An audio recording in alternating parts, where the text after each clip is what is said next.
Hi everyone, and welcome to the very first episode of Everyday Empowerment English. We're so excited to finally be here with you. I'm Mia, and I am thrilled to be your guide on this journey to not just learn English, but to truly become more confident and empowered through English. And I'm Alex, equally excited to be joining you. We're here to show you that English learning isn't just about grammar rules and vocabulary lists. Exactly. It's about using your potential, expressing yourself freely, and really connecting with the world. And today we are tackling a big topic that holds so many English learners back, your inner critic. That's right. We all have that little voice in our head, right? But for English learners, that voice can become super negative, super critical, and really hold us back.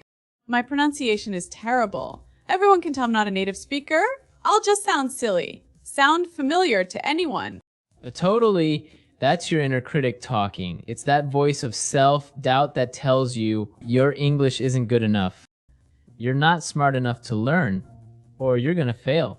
And the problem is, if we listen to that inner critic, it stops us from speaking, from practicing, from improving, which are all essential for learning.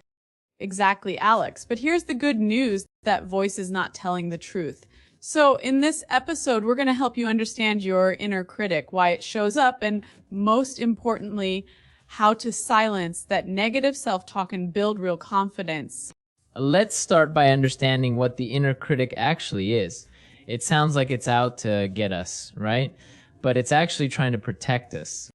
In a weird, backwards way, yes, the inner critic comes from a place of fear. It's trying to protect you from feeling bad, like feeling embarrassed, feeling like a failure, or feeling judged. So it's like a mistaken bodyguard. It thinks it's helping, but it's actually limiting you. Every time you listen, you miss a chance to grow. Precisely. And it uses negative thoughts as its weapon. These thoughts are often exaggerated, not based on what is real. Think about this. My grammar is always bad. Is that really true in every single sentence you speak? Of course not. But the inner critic makes it feel like a universal truth. It loves to generalize and think about the worst thing that could happen.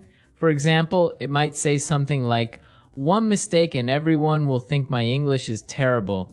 It's dramatic, and that's why we need to learn to recognize it and not believe everything it says.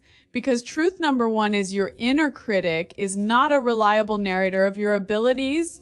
Absolutely. It's like listening to a friend who only ever points out your flaws and never your strengths. You wouldn't trust their opinion completely, right? Never. So why do we trust our inner critic so much? We need to start questioning it. And truth number two is crucial. You are not your inner critic. Yes, this negative voice is not who you are as an English learner or as a person. It's just a part of your brain, a bad habit of thinking negatively. You can learn to separate yourself from it. Think of it like background noise in a busy shop. You hear it, but you don't have to focus on it. You don't have to let it control your thoughts and feelings. You can choose to tune it out.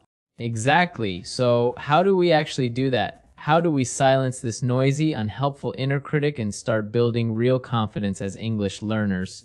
Let's get to the practical tools. Here are 3 powerful techniques to start silencing your inner critic today and build confidence. Before we continue, let's boost your English vocabulary with keywords from this episode. Hold us back, meaning to stop someone or something from making progress or developing. Example, your inner critic can hold you back from speaking English confidently. Self-doubt, meaning a feeling of uncertainty about your own abilities or yourself. Example, self-doubt can make you nervous to speak English. Exaggerated, meaning described as bigger or more important than it really is. Example, the inner critic's negative thoughts are often exaggerated. Tune out, meaning to ignore something, to not pay attention to something. Example, you can tune out your inner critic like background noise. Challenge, meaning to question if something is true or right. Example, you should challenge your inner critic's negative thoughts. Okay, let's get back to our 3 techniques to silence your inner critic. Technique number 1, recognize and name your inner critic. Awareness is the first step. When you hear that negative voice, pause and say to yourself, that's just my inner critic talking. Give it a funny name like the grammar monster, Bob the Buzzkill, or the pronunciation police, something a bit silly. It helps you feel separate from it. It's not you, it's just the grammar monster doing its usual unhelpful thing. And most importantly, don't judge yourself for having negative thoughts. Just recognize them for what they are, unhelpful thoughts from your inner critic. Technique number 2, challenge negative thoughts with facts. Once you recognize the inner critic's voice criticizing you, start questioning what it says. When it says, "Your English is terrible," ask yourself, is that really true? What specific evidence is there? Often you'll realize the critic is making things seem worse than they are. It's just an exaggerated fear, not reality. Then actively reframe that negative thought into something more positive and realistic. It's like being a detective and investigating your own negative thoughts. Challenge them, find the actual evidence, and rewrite the script in your head to be more kind and supportive. Technique number 3, focus on progress, not perfection. And this is about shifting your attention from what you can't do perfectly yet to all the amazing progress you've already made. It's about celebrating achievements big and small. Keep a progress journal. Every day, write down one thing you did well or learned in English. Be specific. It could be understood a whole English YouTube video without subtitles. Had a 10-minute conversation in English. Learned 5 new words. Corrected a grammar mistake I used to make. Felt more confident speaking in class today. Right? It trains your brain to actively notice the positives, the growth, the wins, instead of just thinking about perceived flaws and imperfections. It's a real and powerful way to build self-belief and silence that inner critic. So here's your action step for this week. Start noticing your inner critic. Listen for those negative thoughts. Label them. Maybe even give it a funny name. Challenge those negative thoughts. And remember to write down your wins in your progress journal.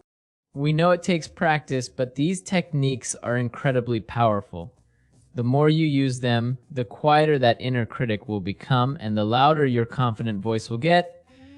And we are here to support you every step of the way. Let us know in the comments below, what does your inner critic say about your English? And what's one small step you'll take this week to silence it using these techniques?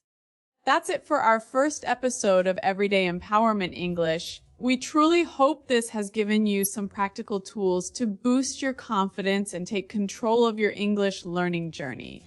Remember, you are capable, you are making progress, and your voice in English matters.